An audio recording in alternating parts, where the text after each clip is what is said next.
Chung hadn't even walked toward him before Shilian had already forcefully glomped over. It was a powerful glomp, but Chung actually wasn't pushed back by the force at all, not even a wobble. He only placed his hands on Shilian's back, chuckling lightly without speaking. Shilian was just feeling cheered when he suddenly remembered something. He quickly said, "Wait, Sanlong, the Emperor Junwu is quite wary of you, and you should have been guarding the human array at the royal capital. He must have sent eyes down to watch you, so if you vanished all of a sudden, wouldn't he notice? Besides, is it really all right for the Wind Master to be guarding the array by himself?" However, Chung replied, "Don't worry, Gogo. That's already been taken care of. No flaws will be exposed for the moment." Shilian figured he probably blocked the eyes Junwu sent or left a clone down below, so he didn't press for more on how things were taken care of. Just then, Chung remarked leisurely, "It seems Gogo really missed me very much." Shilian remembered the messed up, inadmissible words they exchanged through spiritual communication in front of Junwu. Then noticed how he himself was currently holding Chung tight, not letting go. He immediately loosened his grip, straightening himself, and replied with a schooled voice, Un, you said we need to enlist the help of someone, so that someone was Lord Rainmaster." Chung smiled at him cheerfully. "Correct. The Rainmaster has been in the lower realms for years, and just so happened to be roused by the opening of Mount Tonglu. To return to the heavens to check things out is perfectly logical. And if Junwu refuses to allow her up without proper reason, the Rainmaster would no doubt notice things amiss. So of course, he had to let her come back up.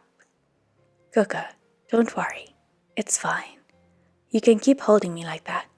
I don't mind." Shilian softly cleared his throat. "No, it's all right, thank you. But why can't you do anything to the Rainmaster?"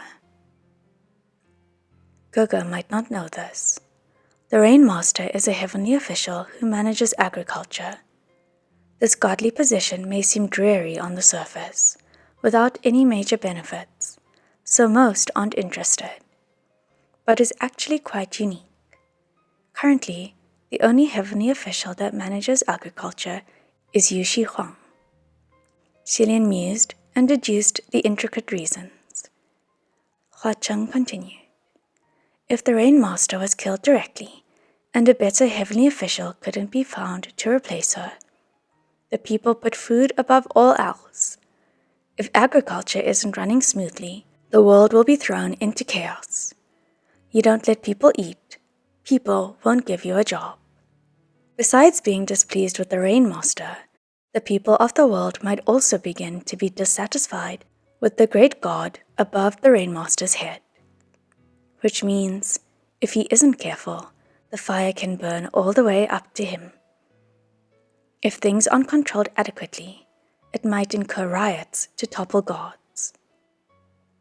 Riots to desecrate his temples and topple his divine statues, just as the people of Shenle once did. Chung added, on top of that, the Rainmaster doesn't establish temples or shrines, hasn't resided in the heavenly capital for years, and has no desire to be promoted. So there isn't really anything to threaten or coerce her with. Externally, it's hard for him to have a proper reason to banish the Rainmaster, so it's difficult to make a move. Internally, his position can remain stable so long as the Rainmaster continues to manage agriculture. So he would keep up the pretense for as long as he can. Deceive her first, and if the truth should come out, decide what to do after. Shilian was relieved. I see, thank goodness. That was close. The Lord Rainmaster would help. She really is coming to our aid in a time of need. Hopefully her acting is extraordinary. Oh, by the way, we must go find Guosho first. There are many things that I must ask him to get proper answers. The two didn't dally any longer and sped out of the palace of Shenle. The moment Shilian crossed over the threshold, he was startled by the row of guards watching the entrance. He was just about to whip them out with Ruya when he noticed each of them were like wooden dolls. Not just in posture, but even their expressions didn't change. They had all been petrified by Chung.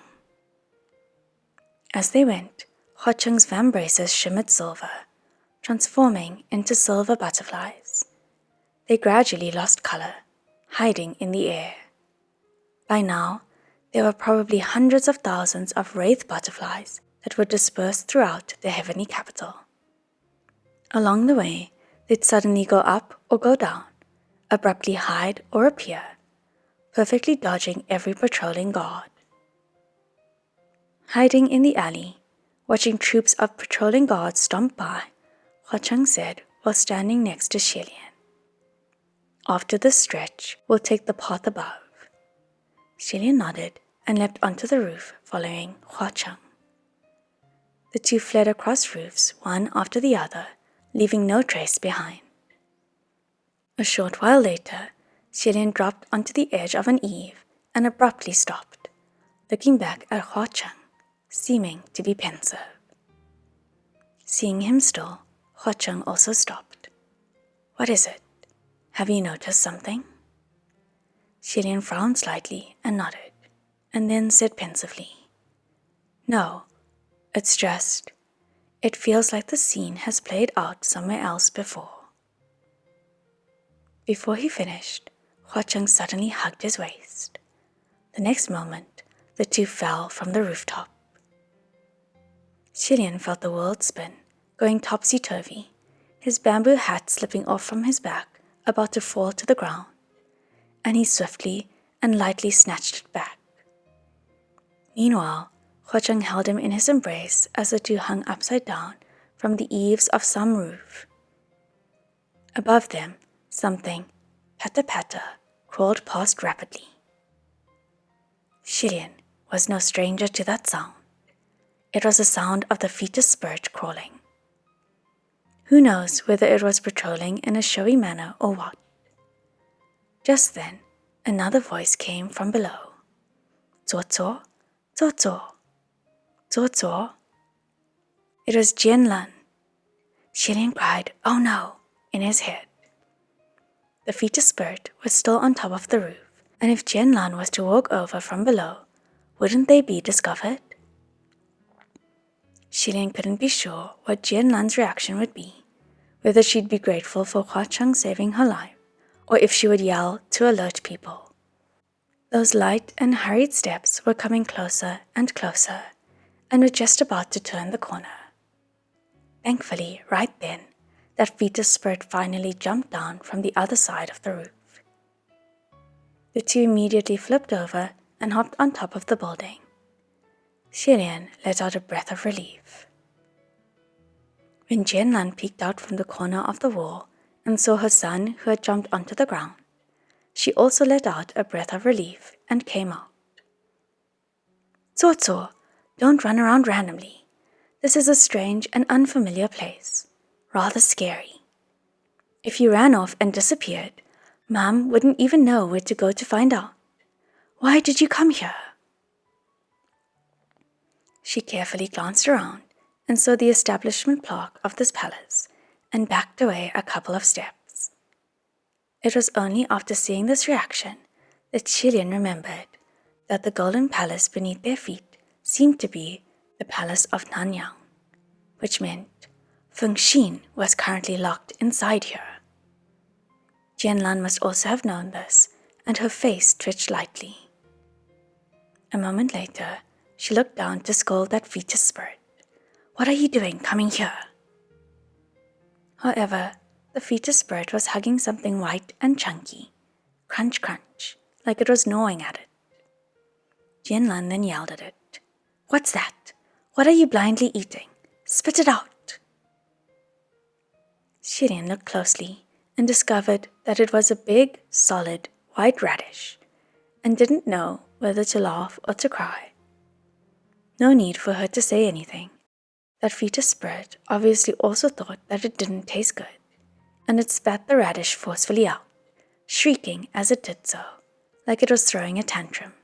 Chip, chip. Tian instantly went up to cradle it, coaxing. Okay. Tso is a good boy. If it doesn't taste good, then just don't eat it anymore. Only poor bastards and silly gods like to eat those things. We don't eat those. Only a birth mother could cradle such a deformed and horrifying creature in her arms and still comfort it in a gentle voice. That fetus spirit wiggled its chubby white body in her arms and purred happily. Shilian watched the scene play out, and a sudden, inexplicable sympathy grew in his heart. But he was also puzzled. How is there such a large white radish in the heavenly capital? Chung raised his brows and replied, Gaga, have you forgotten? It's one of the gifts grown from the earth, from the souvenirs the Rainmaster brought you. So that was the present the Rainmaster had gifted him. Shilian tried to imagine what Jinwu's face would look like when he opened that wooden box to see it was a giant white radish. But it was impossible to imagine. His attempt a failure. It appeared that after Jinwu had finished inspecting the gift and determined it to be nothing suspicious, he cast the giant white radish off to feed this fetus spirit. It was practically like feeding a dog. At first, after that fetus spirit had spat it out, it kicked that giant white radish away in disgust. But after hearing Jianlan's words, it seemed to be pensive, then leapt out of its mother's embrace. It hopped over and picked up the radish with its mouth before hopping into the palace. If Shilian didn't examine it closely, it did look like a smooth-skinned, hairless white dog. Jianlan called out, Don't go in! That's... The soldiers guarding the palace of Nanyang were probably informed by Jinwu beforehand that this fetus spirit was his pet or hunting dog, and they didn't blink, nor did they stop it. Without any choice, Jianlan could only follow it inside. That fetus spirit seemed to be harboring deep animosity toward Funshin, and Shilian was worried that it would cause harm to him. He turned his head. Sunlong. On the tip of Hua Chung's fingertip, there rested a transparent butterfly. A wraith butterfly is already perched on her person, he said. Shilian nodded, and the two monitored the situation inside the palace of Nanyang. They saw Jianlan was bent low, sneakily slipping into the palace, as if she didn't want anyone to discover her. She whispered, Tso. However, it was impossible not to be discovered. That fetus spirit hopped into the main hall, and there was one man meditating there. He blinked open his eyes, and they met hers, both of them taken aback. Funshin was stunned at first, then delighted, rising to his feet. Jianlan, why have you come? Are you all right? You've come just in time. Help me.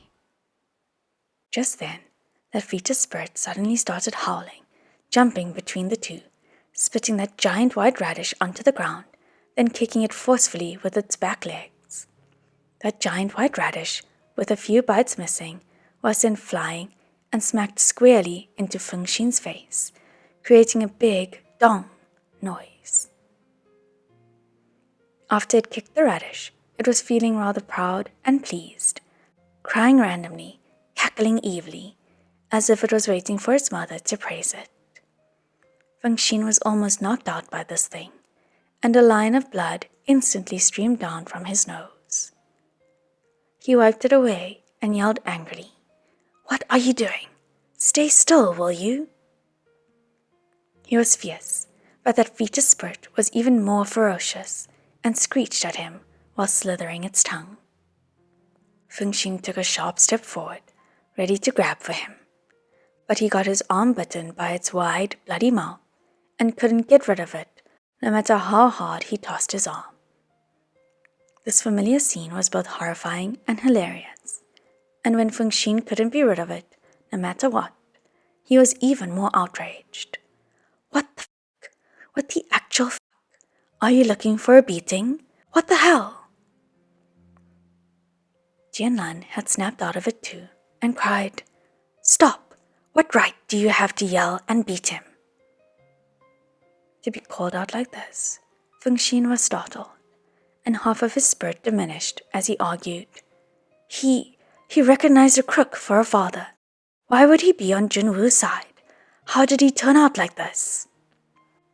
Jianlan clicked her tongue. How? Isn't it because of you? It's the father's fault for only raising without educating. If it wasn't for you slacking off on your duty as the father, would your own son have been dug out from his mother's womb to be made into something like this? What the hell? What the hell? The hell you gave life to. With every reproach, Funshin backed a step, and his voice also diminished greatly. But I didn't know about this at all. And at the time, it was you who told me to get lost. Ha! Jianlan exclaimed. I told you to get lost to help you. You came to this bitch's bedside every day with that godforsaken gloominess. You think I didn't know what you were thinking? You had to serve that crown prince of yours and collect enough money to redeem my freedom at the same time. You were battered and bruised, tired and annoyed. Since you were too embarrassed to just toss your sleeves and leave, then I might as well send you off. I was very tired at the time, Funshin cried, but I was never annoyed with you. I wanted to redeem you. Jianlan jabbed at his chest. Please, redemption, redemption. You knew very well in your heart whether you could actually redeem the price tag of this bitch with the meager skills you had back then. You wished you could split every penny in half and spend it as double every day. Going to the streets each day to busk, and you still had to go back to pay your respects to your crown prince and your old emperor. It's already pretty good that I didn't throw myself at you and add to your burdens. Expecting you to redeem my freedom? What a dream. You didn't say this at the beginning. We'd even made promises. I always keep my word, Funshin started. But Jianlan cut him off. There's plenty of promises, swears, and oaths out there. But think a bit for yourself. What have you given me, huh? Other than that golden belt. Oh wait, it was only that golden belt. And you even exhorted over and over never to sell it. Funshin had been backing up step after step by her jabbing, his expression both stiff and shamed. The more Jianlan spoke, the angrier she became. Or, did you mean that godforsaken protection charm? My heart must have been smeared with pig's grease to believe that shitty protection charm could protect anyone. There was barely any good luck, but there sure was a shit ton of bad luck. You had less and less money, but your temper was worse and worse. What was I to do if I didn't let you go, huh? Torment you to death this way? Torment you to the point where you'd complain about me, hate me, be annoyed with me, and no longer want to see me ever again? It wasn't just Funshin. Even Shilian, who was currently above the palace of Nanyang, didn't know what to say anymore. So this was how it was. Shilian recalled many things. The early morning departures and late night returns back then. The exhausted Funshin. The randomly happy, randomly depressed Funshin. And the Funshin who tried once to borrow money from Shilian with great difficulty. The insignificant, unusual gestures suddenly all had an explanation. Funshin was Shilian's servant, his good friend, but not his slave. He could have built his own home, had his own family, and he had actually already met those people. But the encounter just had to be during Shilian's first banishment, the toughest days they suffered back then. At the time, Shilian was having trouble surviving himself, so how could he possibly have noticed those details? He was suffering. Funshin was also suffering. Everyone was suffering. And in the end, the two finally couldn't keep it going. Perhaps Jianlan had long foreseen this ending. But even if it was during that period of time, Funshin still did his utmost to try and support him. He'd even gifted Jianlan his protection charms that no one cared for anymore, and told her that this thing could grant good luck, which was why Jianlan would carefully put it away, tucking it in the little robes of the unborn child. Of course, in the end, it was proven that that protection charm didn't bring them any good fortune at all. Jianlan looked as if she said things she shouldn't have, and picked up the fetus spirit on the ground in a hurry, turning to leave. Funshin called out, "Jianlan!" He pulled at his hair and actually looked to be at a loss, sighing and lamenting. Come back," Funshin begged. I still feel I want to take care of both of you. I should take care of both of you. I have a duty. I've promised you." Jianlan turned around and stared at him intently for a moment, tightening the hug of the fetus spirit in her arms, and humphed. "No need. I know you're disgusted with this son of yours. It's nothing but some demonic creature in your eyes.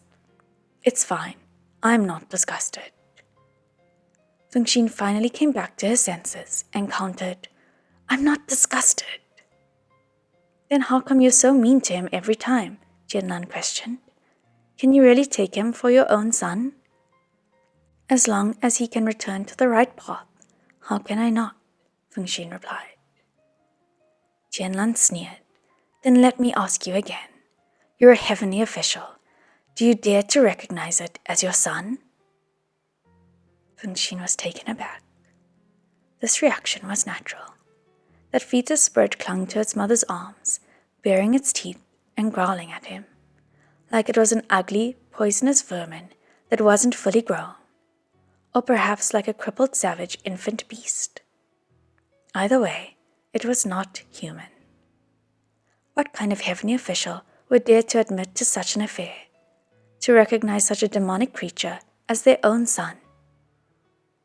This was definitely a giant stain, and his worshippers, his merits, his reputation would all be greatly affected.